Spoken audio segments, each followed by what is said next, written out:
Aleluia, louvado seja o Senhor. Você pode sentar-se, querido. Deixa eu só fazer uma convocação aqui na qualidade de presidente dessa igreja. A partir de domingo que vem nós vamos ter uma assembleia extraordinária online. Você que é membro da igreja pode acessar ali na central do membro, né? central.pibcuritiba.org.br. A partir de domingo que vem, às 9 da manhã, durante toda a semana, até no próximo domingo, às 18 horas, quando se encerra a votação, nós vamos ter uma homologação para ordenação de diáconos aqui na nossa igreja. Então nós elegemos um número grande de diáconos há 3 anos atrás. Esses diáconos passaram por uma prova de 3 anos exercendo o ministério. Depois passaram por um exame oral, não é? Com todo o conselho da igreja, com os pastores, com os diáconos, com os líderes da igreja. E aqueles que foram aprovados, então, o concílio da igreja, ele manda para a assembleia homologar, né? E aí, então, no dia 16 de maio, se forem homologados, esses irmãos e esse parecer, eles receberão a imposição das mãos, né? E vão se tornar diáconos, né? Efetivos da nossa igreja. O que é que faz o diácono, né? O diácono, junto com todos os pastores da igreja, cuidam do rebanho. São aqueles que visitam, são aqueles que oram, são aqueles que estão mais próximos possível, né? Das pessoas que convivem aqui na igreja. E aqui no nosso contexto, nós trabalhamos em células. Então aqueles que estão nas células já estão sendo cuidados de alguma maneira, mas nós temos um grupo de pessoas que não estão em células, e esses são o alvo principal dos diáconos, né? Que vão para lá e vão fazer esse contato, ter essa comunhão e tentar, né, cuidar do rebanho. Então eu queria convocar você, lembrar você que a gente tem um quórum necessário. O quórum é bastante grande, né? E precisamos que você entre lá na central do membro durante a semana que vem, não é essa agora, a próxima, está começando domingo que vem, e possa ali expressar, não é, a sua homologação ou não para essa ordenação dos diáconos. Posso contar com você então? Tá? Então me ajuda a divulgar isso, tá? A gente vai sair num informativo especial da PIB, né, para todo mundo aqui da igreja. Já foi anunciado, vai ser anunciado outras vezes, mas eu preciso que você me ajude nisso. E é também um grande momento para você ver se seus dados estão corretos, porque você entra lá na central do membro, né? Eu, por exemplo, entrei e vi que eu tinha uma fotografia horrível, de 1900 e bolinha, não é? E aí eu falei, vou mudar essa foto não é mais verdadeira, essa foto é mentirosa, não sou eu mais. Aí mudei a minha foto, né? E aí é fácil, você entra lá, sobe a tua foto, né? Coloca lá se o teu telefone está correto. Isso nos ajuda até manter o contato com você. E é fácil, entra lá, central.pibcuritiba.org.br, e eu desafio você a atualizar a sua foto, viu? Para a gente poder dizer, a gente olha às vezes no hall de membros, quem é essa pessoa mesmo aqui, né? Porque aquela que está lá não existe mais, já mudou, né? Então atualiza lá a sua foto, nos ajuda nisso também. Eu queria estudar a palavra de Deus. A gente está estudando com vocês Tiago, capítulo 5, a partir do verso 13 ao verso 18.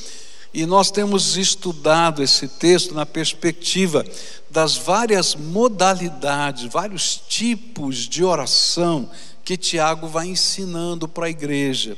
Então Tiago vai mostrando para a igreja como ela deve orar. E a gente está nessa campanha, né?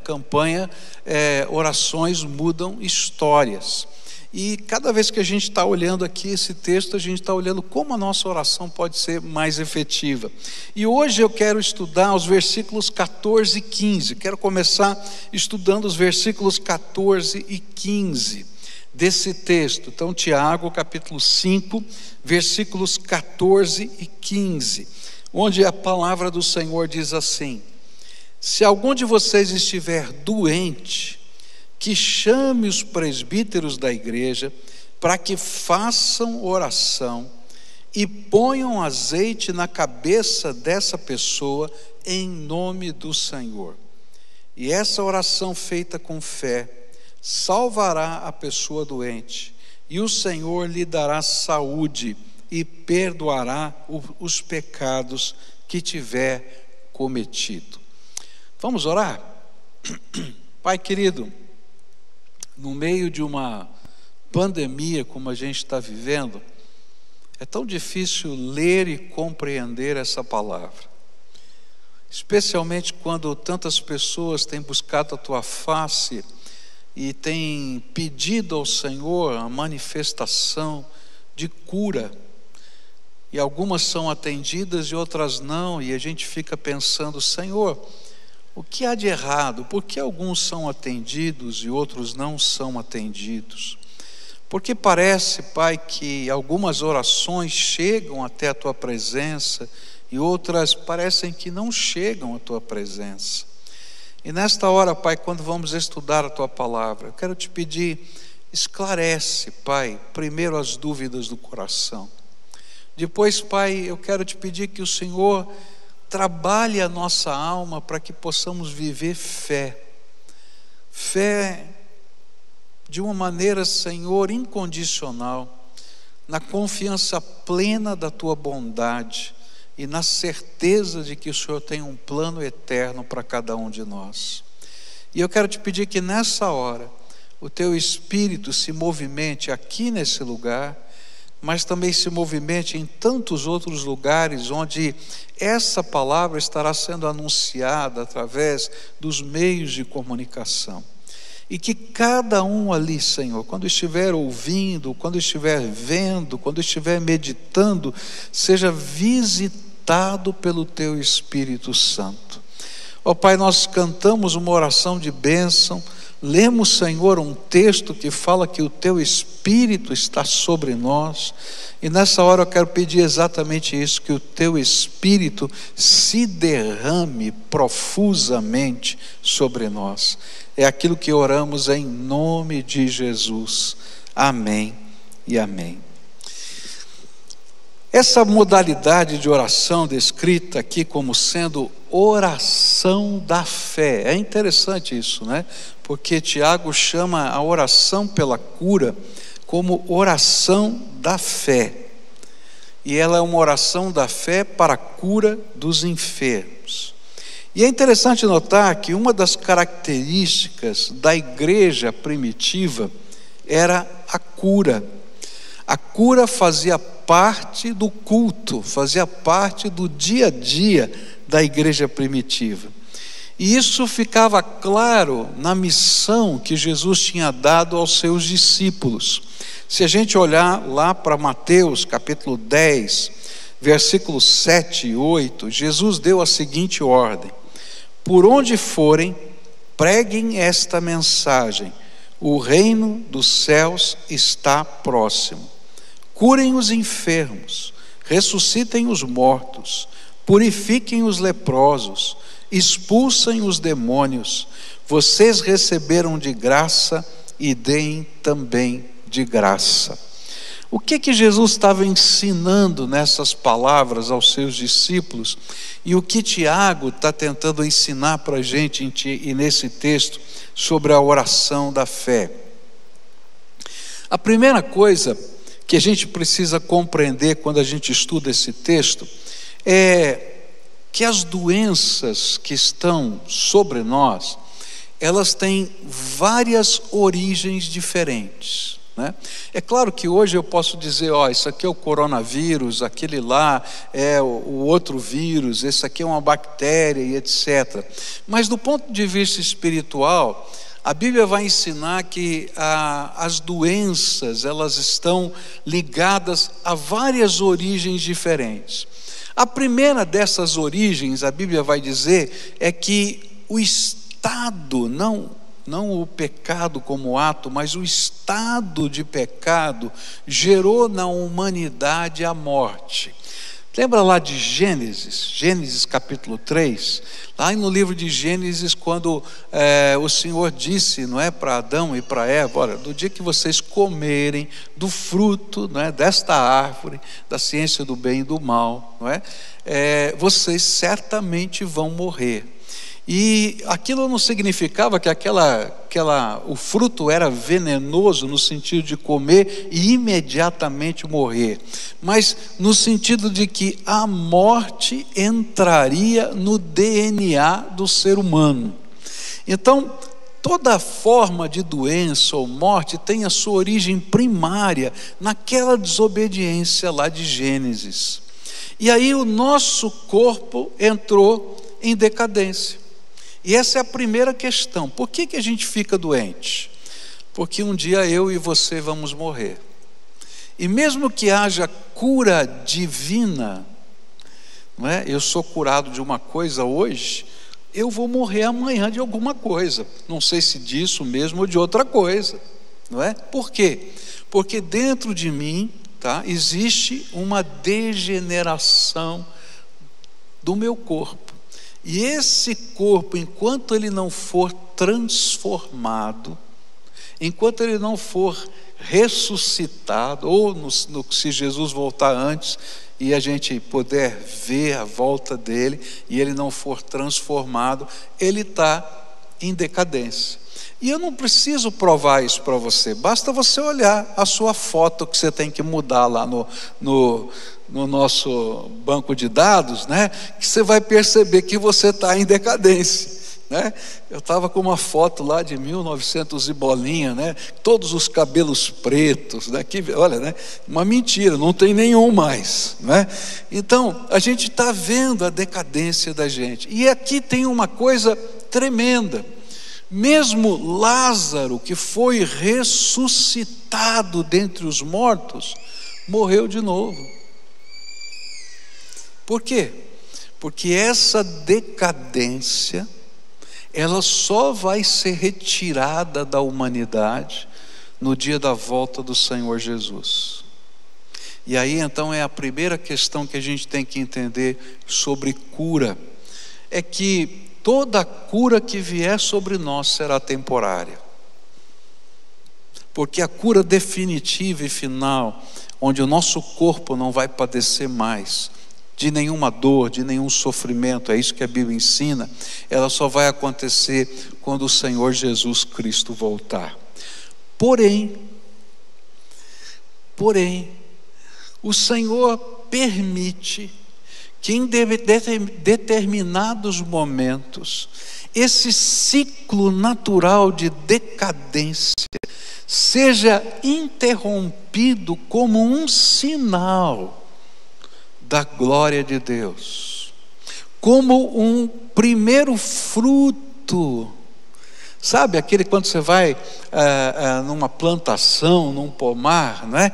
E você sabe que está chegando o tempo do fruto amadurecer, mas você olha naquela árvore, está tudo verdinho, mas tem um frutinho maduro, como o primeiro fruto que você pode degustar da glória, da majestade de Deus. Então toda cura divina é na verdade uma intervenção de Deus nesse processo, como uma primícia, um sabor, um testemunho de fé, de que um dia toda a enfermidade vai ser derrotada, porque Jesus morreu e ressuscitou, e todos quantos creem no nome dele vão ter os seus corpos transformados por toda a eternidade. E essa é a promessa de Deus. E aí o Senhor vai trabalhando nisso. Mas a Bíblia vai dizer que as doenças não são apenas a decadência do nosso corpo. Existem doenças que vêm sobre nós por aquilo que guardamos no coração. É interessante porque a Bíblia falava isso muito antes da psicologia, que quando a gente guarda a amargura dentro da nossa alma, a dor dentro da nossa alma, e não deixa a nossa alma ser tratada pela graça de Deus, pelo poder de Deus, não é? Na nossa vida, a gente fica doente da alma. E se a gente fica doente da alma interiormente, o nosso corpo sofre. E aí hoje a gente sabe, mas Deus já falava isso há muito tempo, que existem doenças chamadas psicossomáticas, que são afecções da alma que afetam o nosso físico. E a cura divina nessas doenças, ela vem através do perdão, vem através da reconciliação, vem através da paz do Senhor que excede todo entendimento, das restaurações espirituais que Deus mesmo faz na nossa vida. Então já é diferente daquela primeira que eu falei, que é uma intervenção na decadência humana. Essa segunda, a gente está falando agora de uma regeneração da nossa alma. A gente vai estudar na Bíblia também, a Bíblia vai falar que algumas doenças, elas têm origem em Satanás, e que são espíritos de enfermidade que atuam sobre o corpo humano. E isso tem a ver quando a gente tem aberturas, né, para o mundo oculto, aberturas para esse mundo espiritual do mal, e a gente invoca às vezes demônios sem saber que eles são demônios, e eles nos afetam, e algumas vezes nos afetam com doenças, não é? E aí, então, a maneira dessa cura se manifestar é libertação, é expulsão de demônios. Há outras doenças que são consequência natural do meu pecado. Esse aí agora é um pecado que eu cometi, tá? Então eu posso dar um exemplo disso, né? Algumas das doenças sexualmente transmissíveis, eles são decorrência daquilo que a gente está praticando, tá? Não estou dizendo todas elas, mas algumas são. Eu decidi fazer isso, né? E tem uma consequência sobre a minha vida. E aí eu vou precisar de um outro tipo de intervenção de Deus, que é restauração espiritual na minha vida, de perdão e transformação até no meu próprio estilo de vida. E então o Senhor vai dizer para esses discípulos: olha, vocês vão anunciar que o reino de Deus está chegando. E um dos sinais que esse reino está chegando é que eu vou mexer na vida dessas pessoas em todas essas áreas. E a cura de Deus, ela se opera em todas essas áreas. E é por isso que um dos dons espirituais concedidos à igreja foram os dons da cura. E é interessante que esse é o único dom que vem no plural. Está escrito os dons da cura, representando essas várias modalidades de ações espirituais que Deus usa para curar alguém, porque as origens são diferentes e as intervenções de Deus são diferentes. Está lá em 1 Coríntios 12, versículo 9, onde a Bíblia diz assim: há outro fé, pelo mesmo Espírito, há outro dons de curar, pelo único Espírito. Então aqui aparece, é a única vez que aparece aqui nesse texto no plural a palavra dons.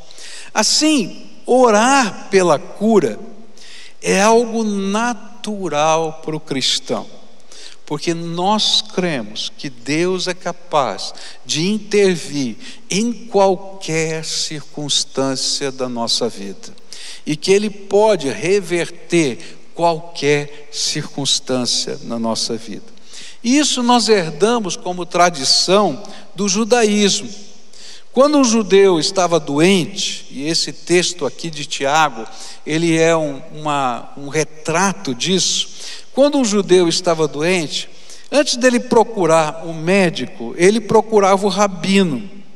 E o rabino o ungia com óleo, com azeite, e orava por ele, crendo que Deus podia intervir na situação que ele estava vivendo. Não significa que a gente não procura médico, que a gente não acredita que os médicos ou a ciência tenham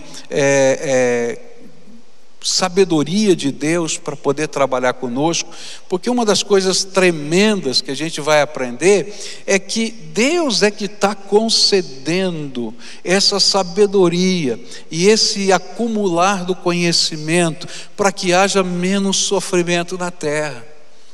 Deus está fazendo isso como uma bênção universal. E na medida em que a ciência está se desenvolvendo e a gente pode ter uma vacina, é porque a graça de Deus está permitindo que toda a humanidade possa desfrutar de alguma coisa. É isso que a gente tem que entender. A gente não está lutando contra essas coisas. Mas o que Tiago está nos ensinando é que esta não é uma oração solitária. A oração pela cura não é uma oração solitária, é uma oração comunitária. É o povo de Deus que se une para clamar a Deus, para que um fruto amadureça antes do tempo, para que uma primícia venha, para que algo inusitado aconteça, para que algo fora da normalidade esteja acontecendo nesse instante. E é isso que significa a oração pela cura, e por isso que ela é chamada de oração da fé. E segundo esse texto, quando alguém se encontrava doente, os líderes espirituais da igreja deveriam ser chamados. E aqui a palavra usada são os presbíteros da igreja. E os presbíteros, essa palavra presbítero foi emprestada da sinagoga. Então, quem eram os presbíteros na sinagoga? Eram os anciãos da igreja, eram os líderes espirituais da igreja, porque naquele contexto não tinha um único líder, era um colegiado de líderes espirituais, e a igreja aprendeu isso. Então, nesse colegiado de líderes espirituais, eles eram convocados, eram chamados, tá? E essas pessoas, então, iam orar pelo enfermo. Essa é a ideia que a Bíblia está dizendo para a gente. E é interessante que quem chamava os líderes espirituais era o doente. Aqui é uma outra coisa interessante. Ele chamava, ele dizia: eu quero ver o meu povo, a minha igreja orando por mim. E então a iniciativa partia dele. Ele convidava, dizia: vem aqui na minha casa, vem orar por mim, eu estou precisando dessa intercessão. E aí então aqueles líderes espirituais, eles iam até a casa e praticavam uma série de atos simbólicos que tinham o propósito de suscitar fé. E aqui é coisa importante, por isso é a oração da fé. Ele tinha o propósito de suscitar fé. Cada um desses atos simbólicos, desses presbíteros, desses líderes, tinha como propósito ajudar aquela pessoa que estava enferma, que estava abatida, quem sabe que estava com o seu coração quebrantado, a crer no sobrenatural de Deus, na intervenção divina, colocar a sua confiança no Senhor. E a ideia desses atos simbólicos era justamente essa, que a fé pudesse levantar aquele que estava abatido pela sua enfermidade. Primeiro ato simbólico era a vinda dos líderes, porque aqueles líderes visitando aquela pessoa, ela estava simbolizando toda a igreja reunida e participando da intercessão. Que coisa boa, não é? Quando a gente pode saber que não está sozinho numa batalha. E esse é o primeiro ato simbólico, quando aquelas pessoas vão em nome da igreja visitar uma pessoa que está enferma, a convite dessa pessoa, ela não sabe, eu não estou sozinha, a minha igreja está comigo, os meus irmãos estão comigo, o povo de Deus está se lembrando. Quando a gente para o culto aqui várias vezes para orar, ou quando a gente lê os nomes das pessoas que estão ali naquele chat, né, do pessoal que está assistindo online, ou quando chega um bilhetinho pedindo aqui uma oração especial, o que a gente está fazendo? A gente está dizendo: olha, você não está sozinho, o povo de Deus se levanta para clamar ao Senhor a seu favor. E isso tem uma força tremenda para suscitar fé. Por quê? Porque geralmente quando a gente está enfermo, a gente está abatido não apenas fisicamente, a gente está abatido emocionalmente. E a gente diz: será que eu consigo crer que Deus possa intervir na minha situação? Será que eu consigo crer que pode ter alguma solução para mim? Será que eu consigo crer? E aí de repente Deus coloca pessoas no nosso caminho, e essas pessoas começam a interceder por nós. Queridos, começa a haver uma mudança aqui dentro. Primeiro, porque aquelas pessoas estão lá dizendo: você não está sozinho nessa batalha. Segundo, porque de alguma maneira a gente pode perceber através do corpo de Cristo vivo, que é a igreja, que Jesus se importa conosco. E isso mexe com o nosso coração. Então, segundo ato simbólico, vai ser a imposição das mãos. E é interessante isso, né? Versículo 14 diz assim: está doente algum de vós? Chame os anciãos da igreja e estes orem sobre ele, ungindo-o com óleo em nome do Senhor. Esse orar sobre ele quer dizer toca, impõe as mãos. E lá no livro de Hebreus a gente vai aprender que a imposição das mãos fazia parte das doutrinas básicas da igreja. Não porque as mãos fossem poderosas, mas porque elas eram um símbolo do toque do Senhor diante da enfermidade e das lutas que a gente está vivendo. E então, quando a gente vai orar, não é?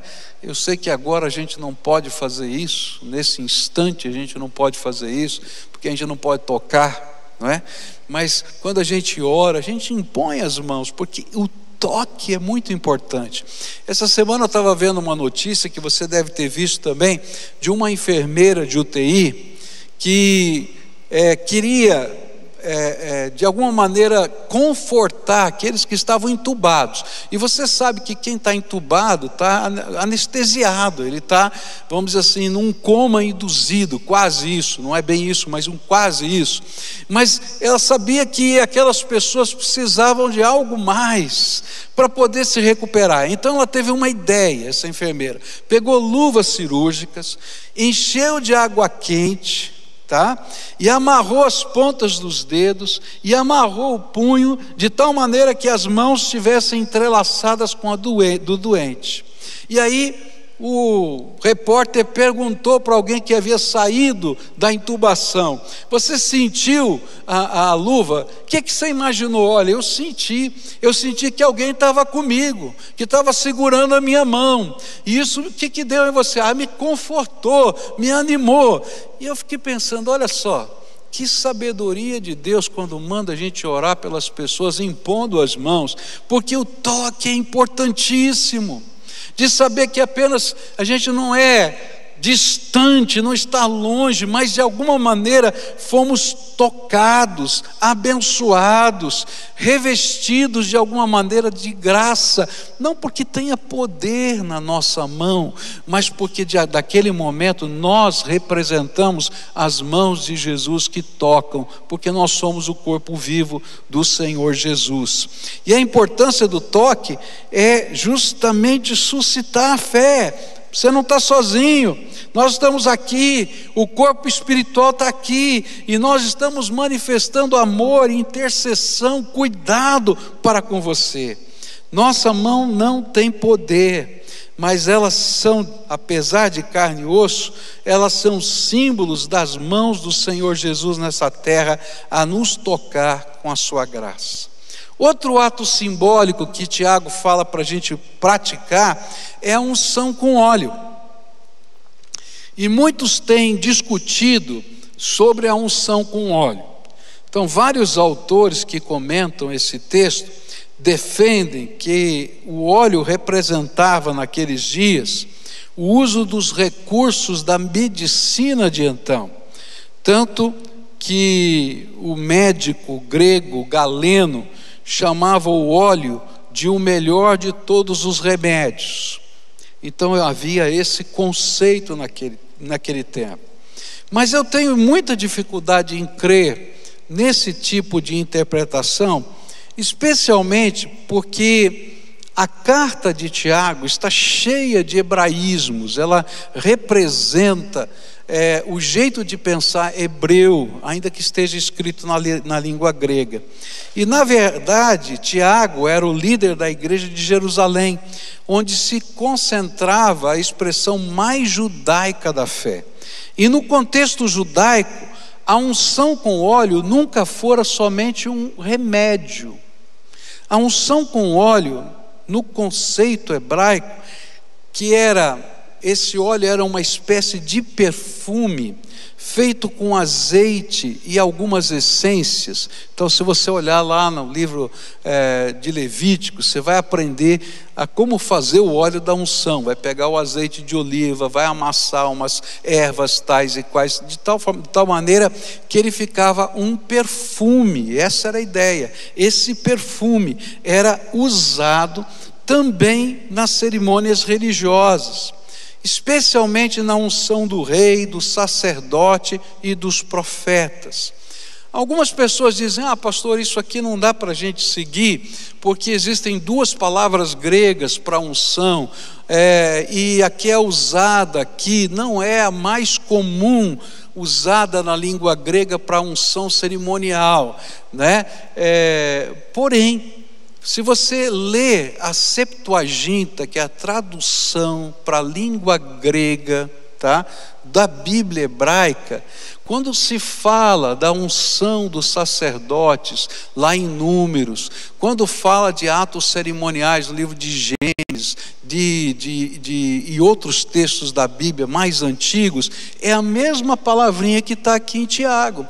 E aquele povo lia a Bíblia hebraica, a maioria deles, na língua grega. Então essa era uma palavra comum também. E esse então era o símbolo. Ele simbolizava o derramar do Espírito Santo sobre aquela pessoa, revestindo-a com seu poder e graça. Não é que o óleo era o Espírito Santo sendo derramado. Lembra que eu falei que era um ato simbólico? Derramava o óleo para dizer: olha, você está sendo ungido agora pelo Espírito de Deus, e nós estamos crendo que o Senhor vai te ungir agora, que vai revestir você com a sua graça. E isso era uma cerimônia bem diferente do que a gente está acostumado de ver, né? Eles colocavam esse óleo num chifre de animais, tá? E isso virava tipo uma garrafa, esse chifre vazio, e ele então pegava esse chifre, destampava e derramava na cabeça do cidadão, tá? E aquilo escorria pelo corpo, revestia a vida dessa pessoa, e essa pessoa então era recoberta por esse sinal de revestimento do Espírito. E isso fica claro, por exemplo, no Salmo 133, quando diz assim: ó quão bom e quão suave é que os irmãos vivam em união, é como óleo precioso sobre a cabeça, que desceu sobre a barba de Arão, que desceu sobre a gola das suas vestes, como o orvalho de Hermon que desce sobre os montes de Sião, porque ali o Senhor ordenou a bênção e a vida para sempre. Olha só a figura: derrama na cabeça, escorre pela barba, vai, né, bisuntando tudo aqui, dizendo: ó, você está sendo revestido agora. E parece que esta prática foi de alguma maneira ensinada por Jesus e praticada pelos seus discípulos, ligada à oração a favor da cura. Isso a gente vai encontrar lá em Marcos capítulo 6, versículo 7 em diante. Diz assim: e chamou a si os 12, começou a enviá-los a 2 e 2, e dava-lhes poder sobre os espíritos imundos. E então saíram e pregaram que todos se arrependessem, e expulsaram muitos demônios, e ungiam muitos enfermos com óleo e os curavam. E esses textos, né, eles foram replicados na história da igreja. E a gente vai encontrar na história da igreja várias unções, tanto para a cura, tá, quanto para até para a expulsão de demônios, ali pessoas praticando isso. Agora, é importante compreender que o óleo não é santo. Então não adianta eu querer vender óleo ungido para você, tá? Porque óleo é óleo. Não tem óleo ungido. O ungido é quem recebe a unção. O óleo não. Entende o que eu quero dizer? É um símbolo de fé. E por que a gente pratica a oração pelo enfermo? Por que a gente pratica a imposição das mãos? Por que a gente pratica a unção com óleo? A gente pratica por fé e obediência. Não é porque a gente tenha poder. E nem que isso seja uma garantia de que todos que forem ungidos serão curados. Mas eu creio que Deus pode manifestar um sinal aqui. Que Deus pode reverter a decadência. Que Deus pode, Ele pode perdoar pecados. Que Deus pode curar uma alma aflita. E a gente faz isso da mesma maneira como a gente celebra a ceia do Senhor. Para nós, a ceia do Senhor não é um sacramento. O que ela é? Um memorial. O pão é pão, o vinho é vinho. Ele não se transforma no corpo e no sangue de Jesus. Eles simplesmente simbolizam, não é? E por que você pratica a ceia do Senhor? Por obediência e por fé. E da mesma maneira, nós oramos pelos enfermos. Uma oração da fé, crendo que Deus é poderoso para intervir e fazer diferença na vida daquelas pessoas. E que Ele mesmo pode fazê-lo agora. Não que eu tenha poder, não que eu saiba como fazer, não como se isso fosse uma fórmula mágica que vai funcionar, mas simplesmente por fé. E a oração da fé é semelhante ao ato de amor e fé vivenciado por aqueles 4 amigos e aquele paralítico. Você lembra? Aqueles 4 amigos pegaram um paralítico, colocaram na maca, e quando viram que a casa onde Jesus estava cheia, eles falaram: nós temos que levar o nosso amigo até lá. E aí então eles subiram no telhado, destelharam o telhado, e Jesus estava lá naquela casa pregando, e de repente desce sobre a cabeça dele uma maca, içada por cordas, e desce ao pé de Jesus. E Jesus olha para aqueles 4 amigos e reconhece a fé deles. Interessante, porque aquele homem, a Bíblia vai dizer que ele não estava conseguindo crer em nada, porque ele estava desalentado. Mas aqueles 4 amigos criam que Jesus podia fazer alguma coisa, e então eles fizeram tudo o que eles podiam para que de alguma maneira Jesus pudesse curá-los. Essa é a oração da fé. É mais ou menos isso que a gente faz, porque daquela maneira aqueles 4 amigos ajudaram não somente a si próprios quando estavam crendo em Jesus, mas ajudaram aquele doente a crer e a ter fé e a buscar com ousadia a presença de Jesus. É o que a gente está fazendo hoje com essas mais de 1000, louvado seja Deus, já ultrapassamos 1000 unidades de oração.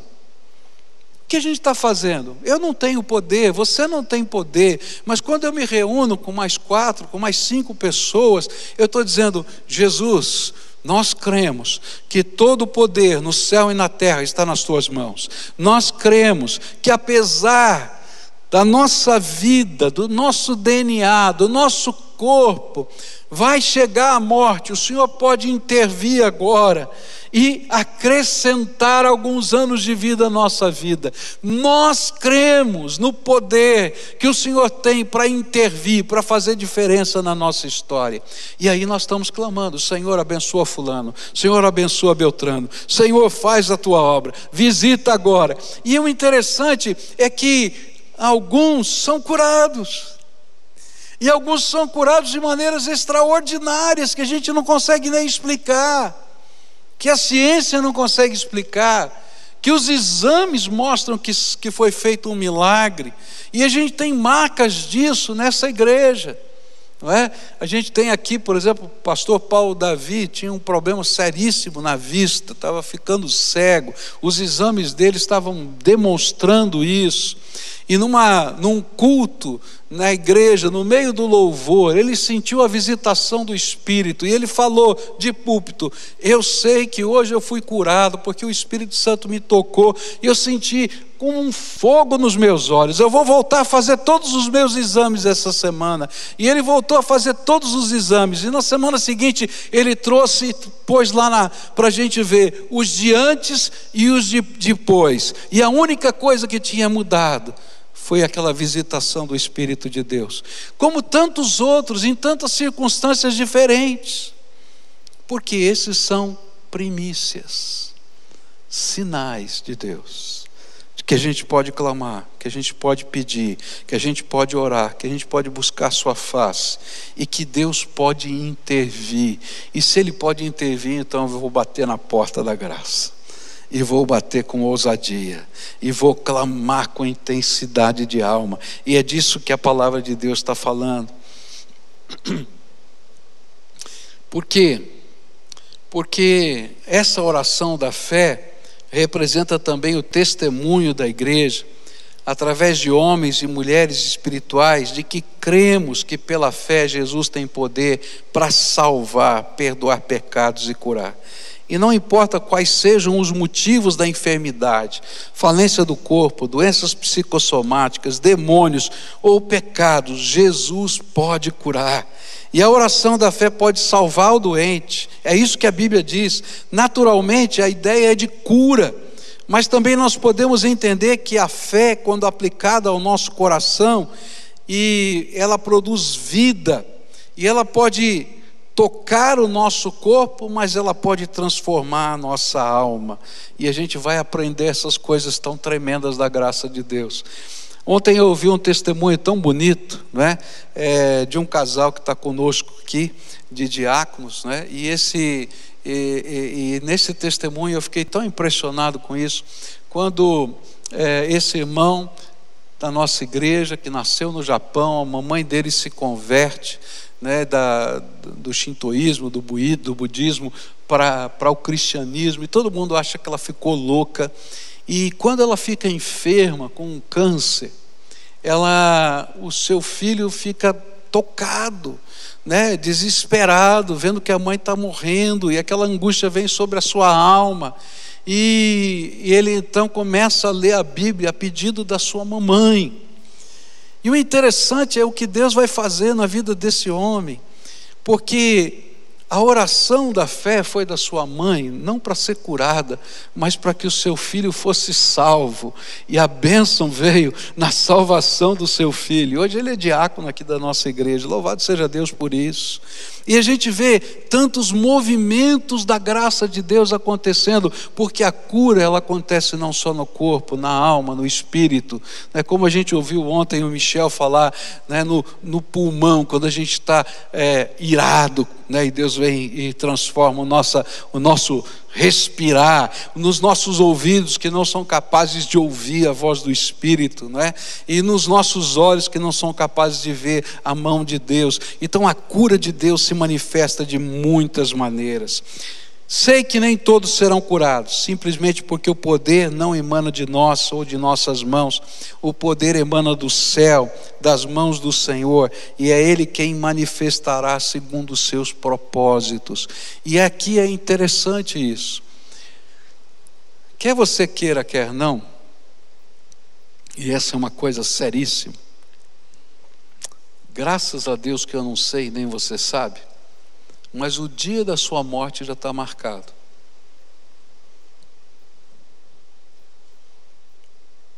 Eu não sei, nem você, graças a Deus, né? Senão a gente ia ficar tão nervoso.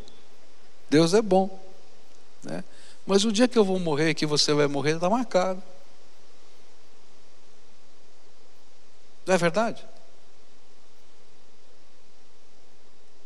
Deus pode acrescentar dias, pode, como Ele fez com Ezequias, Ele acrescentou mais 15 anos. Mas o que eu quero dizer com isso é que um dia todos nós vamos ter que nos encontrar diante de Deus.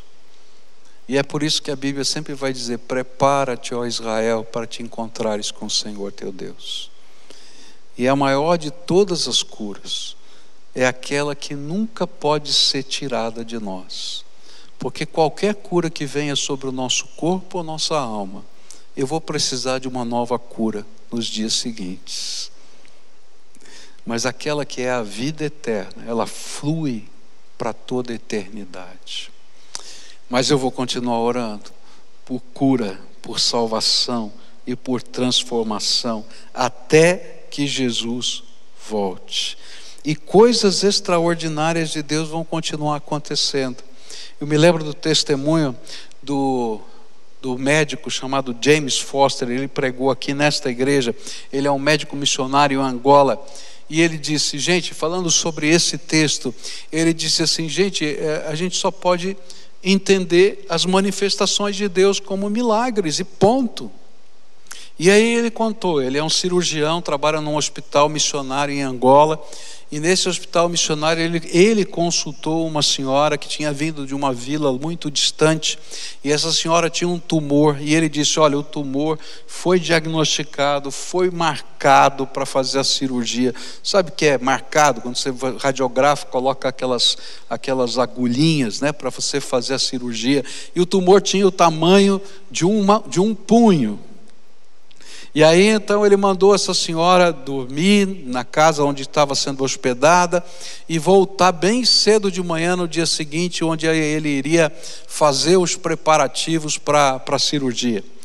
E aí aquela senhora foi para aquela casa de pessoas tementes a Deus, fiéis, e aquele povo chamou a igreja para orar, e a igreja então se reuniu, e eles leram Tiago, esse texto de Tiago, e eles disseram, bom, como é que a gente faz isso? Nós não sabemos fazer.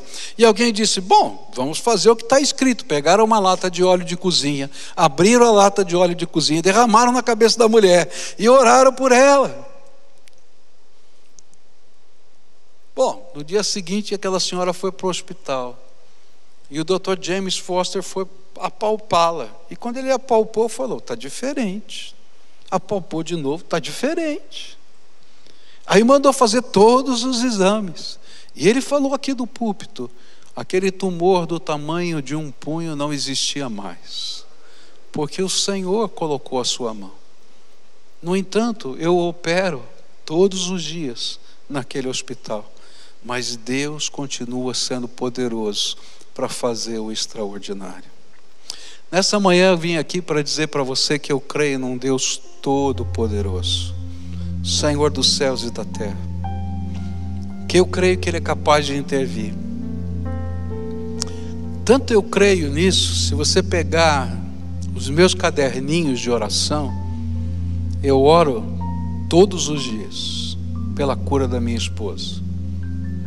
Ainda que todos digam que essa é uma doença incurável, todos os dias eu oro, porque eu creio que se Deus der uma ordem do céu, ninguém detém a ordem que Ele der. E então eu bato na porta da graça e digo, Senhor, eu estou esperando o Teu comando. Se do Teu trono ecoar a ordem, seja curada, ela vai ser curada.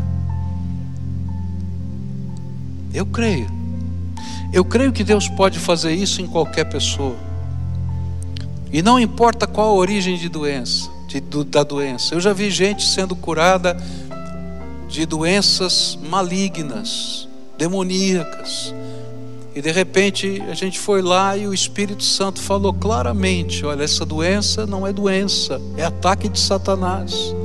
Eu me lembro de uma vez que fui ao hospital, e quando cheguei no hospital para orar para aquela senhora que estava enferma, o Senhor me falou claramente, olha, essa aqui é uma doença espiritual, maligna, você tem que expulsar um demônio.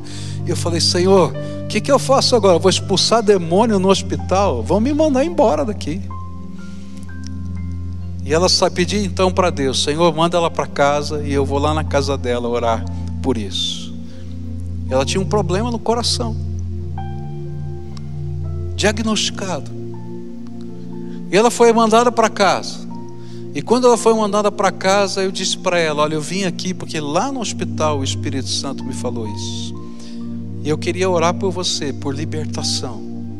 Eu disse: então ore. E quando eu comecei a orar por ela, e demônios se manifestaram. E naquele dia ela foi liberta. E nunca mais aquela doença voltou sobre ela. Eu creio num Deus todo-poderoso que cura a alma ferida, gente doente, gente deprimida, gente quebrada.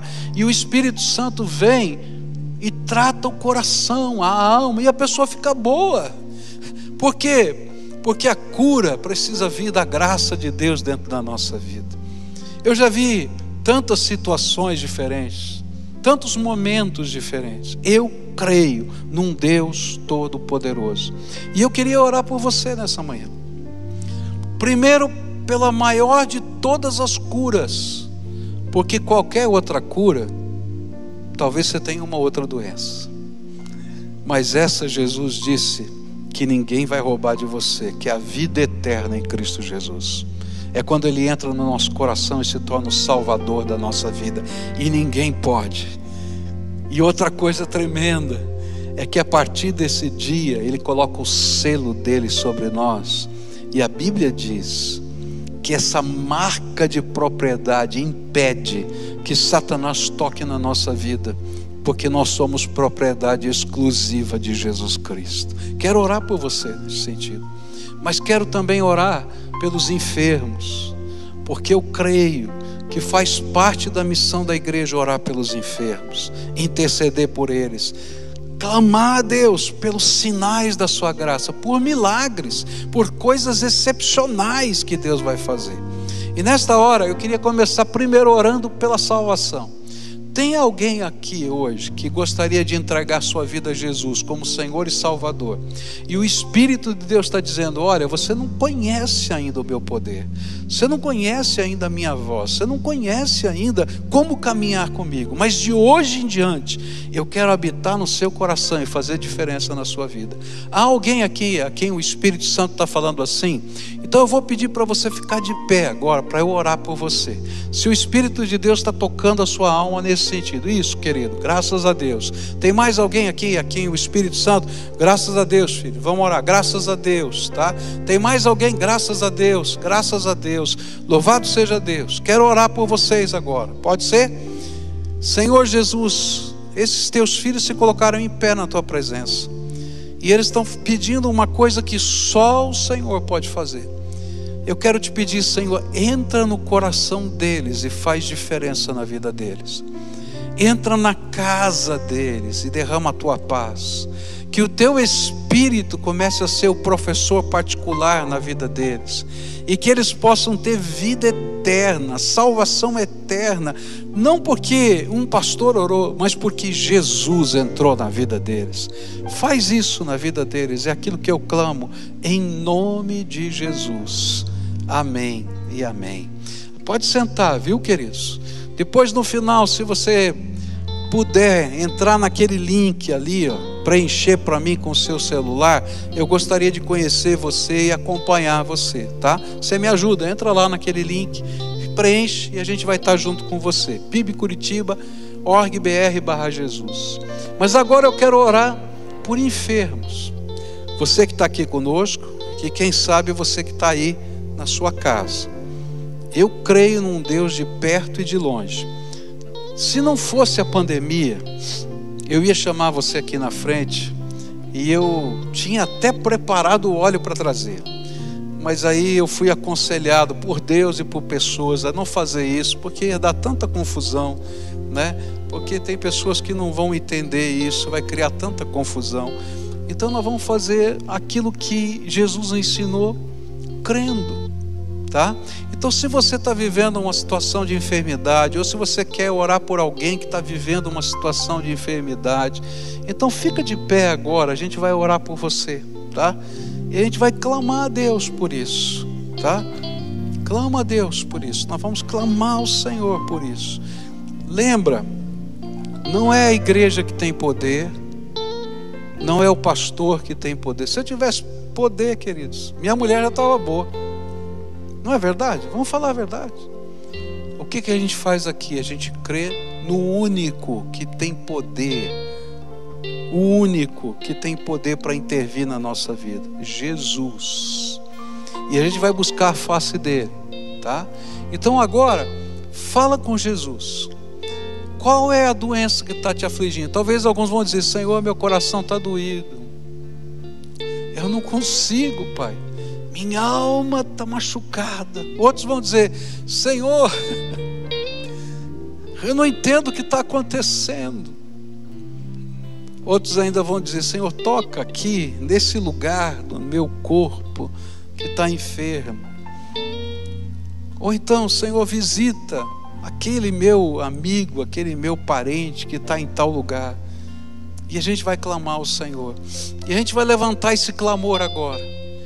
Senhor Jesus, Tu conheces a oração de cada um dos Teus filhos. E Pai, segundo a Tua palavra, nós estamos exercitando a nossa fé. Pai, nós conhecemos todas as nossas limitações. Nós sabemos que não está em nós nem o querer, nem o efetuar. É isso que a Tua palavra diz. Mas cremos, Pai, que se do Teu trono saiu uma palavra de ordem, se do Teu trono sair, Senhor, um comando eterno, não há nada, nem ninguém no céu, na terra, debaixo da terra, que possa impedir a ordem do Senhor. E é por isso que nós, Senhor, nos unimos como igreja para clamar: Senhor Jesus, tenha misericórdia de nós. Senhor Jesus, tenha misericórdia de nós.